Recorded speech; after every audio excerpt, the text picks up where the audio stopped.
दोस्तों, मैंने पहले भी कहा है कि कुपढ़ों और अनपढ़ों में ज्यादा अंतर नहीं है, और खासकर इस दौर में जो औरंगजेब के नाम पर अपनी छाती पीट रहे थे और वीर सांगा के नाम पर, औरंगजेब के नाम पर, सावरकर के नाम पर छाती पीट रहे हैं। लेकिन जैसे ही सावरकर को वीर और राणा सांगा पर इतिहास खंगालने निकले, ऐसे खदेड़े गए कि यकीन मानिए आप अपनी हंसी नहीं रोक पाएंगे। खबर सिर्फ इतनी भर नहीं है, खबर आपको दिखाऊंगा कि कैसे कश्मीरी पंडितों के नाम पर ज्ञान दिया जा रहा था, पंजीरी बांटी जा रही थी, क्योंकि जिस मणिपुर में जाने की हिम्मत इस देश के प्रधानमंत्री के पास पिछले 2 बरस से नहीं आई, वहां 6 जजों की टीम पहुंच गई। बस यही बात अंधभक्तों को इतनी बुरी लगी कि याद दिलाने लगे कश्मीरी पंडितों की। लेकिन कश्मीरी पंडितों का असली इतिहास जब खुला तो ये सारे के सारे दुम दबा कर भाग गए। और खबर बस्ती से भी है, जहां पर वही तमाशा शुरू हुआ जो मध्य प्रदेश से लेकर महाराष्ट्र तक और महाराष्ट्र से लेकर हरियाणा और उत्तराखंड में चल रहा है। नमस्कार, मैं हूं प्रज्वल गौतम और आप देख रहे हैं the live TV. The live TV, सच सबसे आगे। शुरुआत करेंगे इतिहास की, क्योंकि इतिहास के बड़े जानकार हो गए सारे के सारे 5-5 रुपल्ली वाले दिहाड़ी मजदूर जो सोशल मीडिया पर बैठे हुए हैं। औरंगजेब के बारे में जानते नहीं है। आपको तो मैंने दिखाया भी था, पुणे में औरंगजेब का विरोध करना था, उसकी कब्र खुदवानी थी, तमाम चीजें। लेकिन क्या किया? बहादुर शाह जफर का पुतला फूंक दिया। इन्हें पता ही नहीं है कौन बहादुर शाह जफर, कौन औरंगजेब। तो ऐसा ही एक बड़े और अति विद्वान व्यक्ति ने किया है।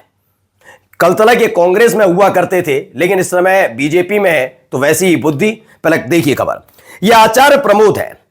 ये अपने आप को बताते हैं कि जो कल्कि का अवतार होगा उसकी इन्होंने भविष्यवाणी की थी। खैर, क्या कहते हैं लिखिए, पढ़िए।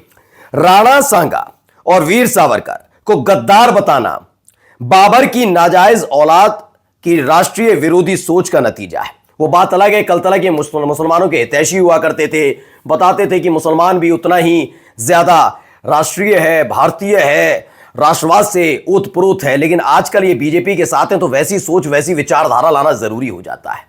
तो राणा सांगा का ज्ञान दे रहे थे और सावरकर को वीर बता रहे थे।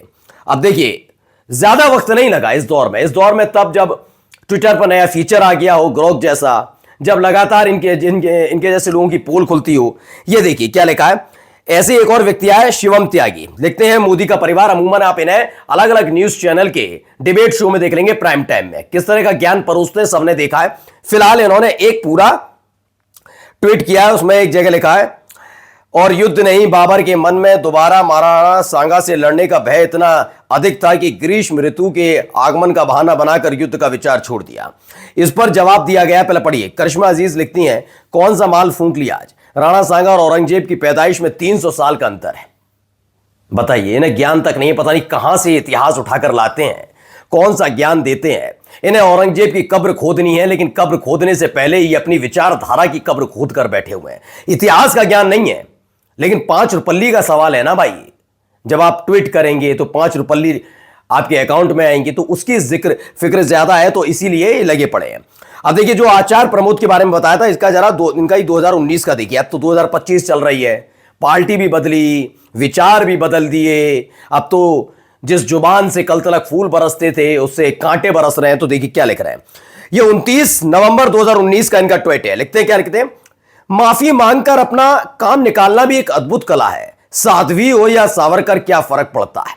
यह साध्वी प्रज्ञा के इस बयान पर था, जब साध्वी प्रज्ञा को आपको याद होगा कि उन्होंने भोपाल से सांसद थी और उस समय उन्होंने महात्मा गांधी के हत्यारे नाथूराम गोडसे को राष्ट्रभक्त और देशभक्त बताया था, याद है आपको? तब बड़ी आलोचना हुई थी। नरेंद्र मोदी साहब ने सिर्फ इतना कहा कि मेरा दिल दुख गया उनको लेकर। अब क्या है, उसके बाद साध्वी प्रज्ञा को माफी मांगनी पड़ी। तब ये होते थे कांग्रेसी, तो कांग्रेसी होते थे तो क्या लिख रहे थे। आचार्य प्रमोद का एक और था 9 फरवरी 2016 का, जिसमें लिखते हैं, क्या आरएसएस के शिखर व्यक्तित्व में से एक वीर सावरकर ने जेल से छूटने के लिए अंग्रेजों से माफी मांगी थी। माफीनामा दस्तावेजों के रूप में मौजूद है। तब तक इनके लिए सावरकर वीर नहीं, कायर थे। तब तक सावरकर इनके लिए एक ऐसे व्यक्ति थे जो अंग्रेजों के लिए एजेंट के तौर पर काम करते थे, तमाम काम थे। लेकिन आज क्या है, इनके लिए वीर हो गए। अब ऐसे लोगों से क्या उम्मीद रखेंगे जो संतों का चोला ओढ़कर सिर्फ सियासत करते हो। मैं बात बीजेपी की नहीं कर रहा हूं। ये कांग्रेस में रहे तो उसकी विचारधारा को परोसते रहे और आज बीजेपी में आए हैं तो वैसी विचारधारा को परोस रहे हैं। तो ऐसे लोगों पर कितना भरोसा खासकर हिंदुओं को करना चाहिए, समझ लीजिए। कल ये कहीं और पहुंच जाए तो कल कुछ और करने लगे, भरोसे लायक नहीं है। इस पर आफरीन लिखती हैं, आचार्य प्रमोद, सच्चाई जानते हैं राणा सांगा ने ही बाबर को अपनी मदद के लिए बुलाया था। यह बात सच है दोस्तों, इसे इतिहास के तौर पर पढ़ेंगे तो सच बात है। सावरकर की नाजायज औलाद बनकर राष्ट्रवाद का सर्टिफिकेट बांट रहे, कितनी भी गुलामी कर लें राज्यसभा की सीट फिर भी नहीं मिलेगी। अंग्रेजों से माफी मांगने वाला सावरकर राष्ट्रवादी कब से हो गया। मैं यहां पर आफरीन से इत्तेफाक नहीं रखता, मिल जाएगी ना राज्यसभा की सीट। यही तो मोदी शाह को पसंद है, यही तो इस दौर की बीजेपी को पसंद है कि आप जितने बड़े कुपड़ हों, जितने बड़े अनपढ़ हों, उतने ही ज्यादा आपको ऊंचे पद पर भेजा जाएगा, जिससे आप कम से कम कृपा पात्र रह के इनसे सवाल ना पूछ पाए। अब देखिए, कश्मीरी पंडितों को लेकर लगातार सवाल किया जा रहा था कि भाई मणिपुर क्यों पहुंच गए, कश्मीर की चिंता करें। सुप्रीम कोर्ट के 6 जज जो गए हुए हैं मणिपुर, क्यों चले गए? क्योंकि वहां फजीयत होने वाली है, वहां खुलासा हो जाएगा केंद्र सरकार कैसे पूरी तरह से अंडर कंट्रोल, पूरी तरह छोड़कर बैठी हुई थी, तो इससे बौखलाए हुए हैं। ग्रोक ने एक जवाब दिया है, पहले पढ़िए। कश्मीरी पंडितों का सबसे बड़ा पलायन 1990 में वीपी सिंह सरकार के दौरान हुआ। वीपी सिंह की सरकार के बारे में पहले मैं आपको बता दूं, वो कांग्रेस की नहीं थी सरकार। कांग्रेस के खिलाफ खड़े होकर वीपी सिंह ने सरकार बनाई थी, और यकीन नहीं मानेंगे, भारतीय जनता पार्टी उस गठबंधन में शामिल थी। यह जानकारी इन्हें है ही नहीं, अंधभक्तों को। इन्हें दिन भर सिर्फ कोसना है। इन्हें मालूम ही नहीं है कि जिस वीपी सिंह की सरकार के वक्त 1990 में कश्मीरी पंडितों ने कश्मीर को छोड़ा था, उस वक्त भारतीय जनता पार्टी गठबंधन की सरकार में केंद्र में थी। कांग्रेस का लेना देना नहीं था, नहीं पता, लेकिन हमें बोलना है। बाद में चंद्रशेखर को राजीव गांधी ने समर्थन दिया था जब वीपी सिंह की सरकार गिरी थी। कोई जानकारी नहीं है इन्हें, लेकिन कांग्रेस को कोसना है। इसलिए आगे, जिसमें बीजेपी गठबंधन में थी, मुख्य जिम्मेदारी पाकिस्तान समर्थित उग्रवादियों की थी, पर सरकार पर भी सुरक्षा में नाकामी का आरोप है। विवाद जटिल है, बीजेपी और कांग्रेस दोनों की भूमिका को लेकर बहस है। 1987 के धांधली वाले चुनाव और स्वतंत्रता की मांग नाकाम होने की से उग्रवाद बढ़ा। जगमोहन की नियुक्ति ने तनाव बढ़ाया। जिम्मेदारी साझा मानी जाती है, किसी एक दल की नहीं। लेकिन फिर भी अगर शुरुआती वाला पढ़ लेंगे आप तो समझ ही गए होंगे किस तरह के इनके हालात बनते नजर आए। ये लगातार कुट रहे हैं, ट्विटर पर कुट रहे हैं।